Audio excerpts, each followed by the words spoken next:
त्या पोकळींमध्ये actual life मधले हस्तिदंत असेल.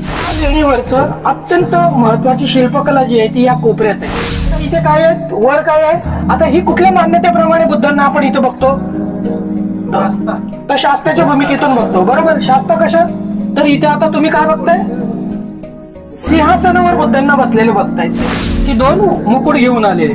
ठीक आहे. आता ही धम्मचक्र प्रवर्तन मुद्रा आहे. बाजूला कोण आहे, तर पद्मपाणी आहे, वज्रपाणी आहे. दोघे जण आहेत, दोघं चौरीधारी आहेत. चौरी आहे त्यांच्या दोघांच्या हातामध्ये आपल्या शास्त्राला हवा घालण्यासाठी.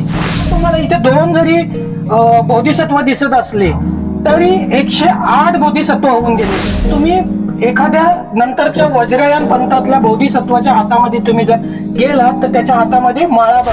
त्यांच्या मणी किती असतात, मग माळांची संकल्पना कुठून आली, पुरावे सांगतो. म्हणजे मी